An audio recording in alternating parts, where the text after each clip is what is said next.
টিয়া পাখির মতো মুখস্থ করে বড় বড় সার্টিফিকেট অর্জন করে বড় বড় চাকরি পাওয়াকে শিক্ষা বলে না।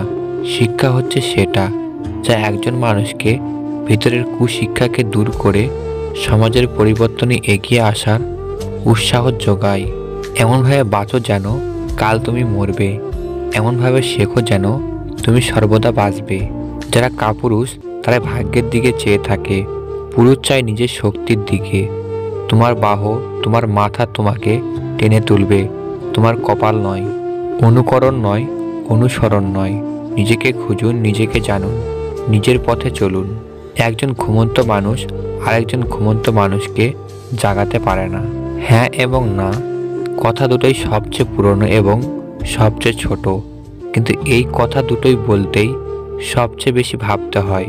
প্রাপ্তি আর প্রত্যাশার পার্থক্য হলো দুঃখ, তাই নিজের প্রত্যাশাটা একটু কমিয়ে ফেলুন, দেখবেন আপনার দুঃখ কমে গেছে। জ্ঞানের হাত ধরা যায় কিন্তু বোকার মুখ ধরা যায় না। একজন মহান ব্যক্তির মহত্ব বোঝা যায় ছোট ব্যক্তিদের সাথে তার ব্যবহার দেখে। এই পৃথিবী কখনো খারাপ মানুষের খারাপ কর্মের জন্য ধ্বংস হবে না। যারা খারাপ মানুষের খারাপ কর্ম দেখেও কিছু করে না, তাদের জন্যই পৃথিবী ধ্বংস হবে। জীবনের প্রতিটা সিঁড়িতে পা রেখে উপরে ওঠা উচিত, ডিঙ্গিয়ে উঠলে পড়ে যাওয়ার সম্ভাবনা বেশি। জ্ঞানী লোক কখনো সুখের সন্ধান করে না। কখনো ভেঙে পড়ো না, পৃথিবীর যা কিছু হারিয়ে যায় অন্য কোনো রূপে ঠিকই আবার ফিরে আসে জীবনে।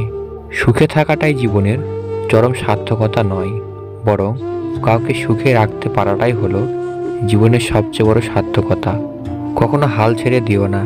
এখনকার এই দাঁতে দাঁত চেপে করা কষ্টগুলো তোমাকে বিজয়ের খেতাব দেবে সারা জীবনের জন্য। শত্রু মরে গেলে আনন্দিত হবার কারণ নেই, শত্রু সৃষ্টির কারণগুলো এখনো মরেনি। নিজের লক্ষ্য ও স্বপ্নকে আপনার আত্মার সন্তান হিসেবে লালন করুন, এগুলোই আপনার চূড়ান্ত সাফল্যের নকশা হবে। জীবনে চলার পথে বাধা আসবেই, কারণ তাই বলে থেমে যাওয়ার কোনো অবকাশ নেই। যেখানে বাধা আসবে সেখান থেকে আবার শুরু করতে হবে। সেটা নয় যেটা তুমি ঘুমিয়ে ঘুমিয়ে দেখো, স্বপ্ন সেটাই যেটা পূরণের প্রত্যাশা তোমাকে ঘুমাতে দেয় না। মন অনেক কিছুই চাইবে, কিন্তু তা বিবেক দিয়ে বিচার করবে, তাহলে তুমি বুঝবে কোনটা তোমার করা উচিত আর কোনটা করা উচিত নয়। আপনি যদি গরিব হয়ে জন্ম নেন তাহলে এটা আপনার দোষ নয়, কিন্তু আপনি যদি গরিব থেকেই মারা যান তবে সেটা আপনার দোষ। যে নদীর গভীরতা বেশি তার বয়ে যাওয়ার শব্দ তত কম।